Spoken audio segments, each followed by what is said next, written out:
రామ్ గోపాల్ వర్మ ఈయన ఏం మాట్లాడినా ఎలాంటి ట్వీట్ చేసినా నిమిషాల్లో వైరల్ అవ్వటం పక్కా.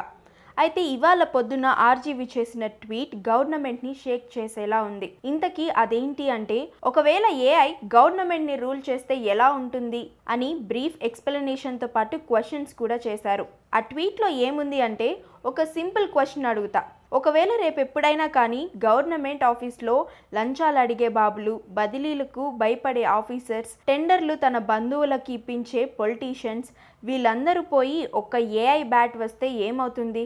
సింపుల్గా చెప్పాలంటే ఏఐ ఈ గవర్నమెంట్ను, రాజకీయ నాయకులను ఖతం చేస్తుంది. ఎలాగో చెప్పనా? ప్రస్తుతం గవర్నమెంట్ నడవడానికి మెయిన్ రీజన్ భయం మరియు అవినీతి. కానీ అధికారికి ఫ్యామిలీ ఉంటుంది, పిల్లల స్కూల్ ఫీజులు ఉంటాయి, పైనుంచి పొలిటికల్ ప్రెషర్స్ ఉంటుంది. అందుకే ఫైల్స్ మూవ్ అవ్వాలంటే లంచాలు తీసుకోవాలి. కానీ దీన్ని మంచోడు చేయాలంటే ఆప్షన్ ఏమైనా ఉందా? ఉందండి.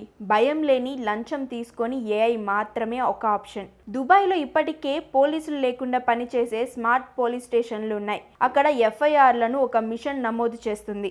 దీంతో మనుషుల జోక్యం తగ్గి అవినీతికి అవకాశాలు కూడా తగ్గుతాయి. ఇది సైన్స్ ఫిక్షన్ కాదు, ప్రస్తుతం అమల్లో ఉన్న వ్యవస్థ. ఒకవేళ ఏఐ ప్రభుత్వ పరిపాలనను పూర్తిగా ట్రాన్స్పరెంట్ చేస్తే, అవినీతికి తావులేని విధంగా మార్చగలిగితే అప్పుడు రాజకీయ నాయకుల పాత్ర ఏమిటి? ఒక ఎమ్మెల్యే అసెంబ్లీలో నిలబడి మా నియోజకవర్గంలో పత్తి పంట దిగుబడి తగ్గిపోయింది అని స్థానిక అధికారులు ఇచ్చిన డేటాతో చెప్తూ ఒక ప్రత్యేకమైన పురుగుల మందును ప్రభుత్వం కొనుగోలు చేయాలని డిమాండ్ చేశారని అనుకుందాం. వెంటనే ఆపోజిట్ పార్టీ ఎమ్మెల్యే ఆ డేటా అంతా ఫేక్, ఆ పురుగుల మందు కంపెనీ ఎమ్మెల్యే బంధువులదని ఆరోపిస్తారు. ఇలాంటి పరిస్థితుల్లో అసలు నిజం ఏంటో, పంట నిజంగా దెబ్బతిందా, ఆ పురుగుల మందే సరైన పరిష్కారమా, లేక నిజంగానే బంధువుల ప్రయోజనాల కోసం ఈ నిర్ణయమా అనే విషయం సాధారణ ప్రజలకు తెలుసుకోవడం చాలా కష్టం. కానీ అదే స్థానంలో ఒక ఏఐ ఉంటే, ఏఐకి ఒక అధికారి చెప్పిన డేటాని నమ్మాల్సిన పని లేదు. ప్రపంచ నమూనాల నుంచి వచ్చే డేటా అందుబాటులో ఉంటుంది.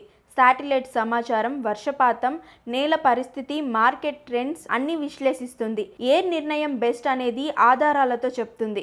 దానికి ఎన్నికల భయం ఉండదు, బంధుప్రీతి ఉండదు, అవినీతికి అవకాశం కూడా ఉండదు. రాజకీయ నాయకులు ఎప్పుడూ ఓటర్లకు, ప్రభుత్వానికి మధ్య మధ్యవర్తుల్లాగా పనిచేస్తుంటారు.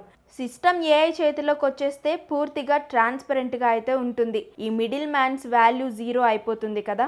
భవిష్యత్తులో ప్రభుత్వాలను ఎవరు విప్లవాలతో కూల్చరు, కేవలం అల్గరిథమ్స్ టేక్ ఓవర్ చేస్తాయి అంతే. హెల్త్ కేర్ కి ఎంత ఫండ్ ఇవ్వాలి, ఎకనామీ ఎలా నడపాలి అనే మోరల్ ఛాన్సెస్ అన్ని చివరికి డేటా అనాలిసిస్ కిందే వస్తాయి. మనుషుల కంటే మనుషులకే ఎక్కువ ఏఐ మంచి చేస్తుందనే ఆలోచన కరెక్ట్ గా ఉంది కదూ.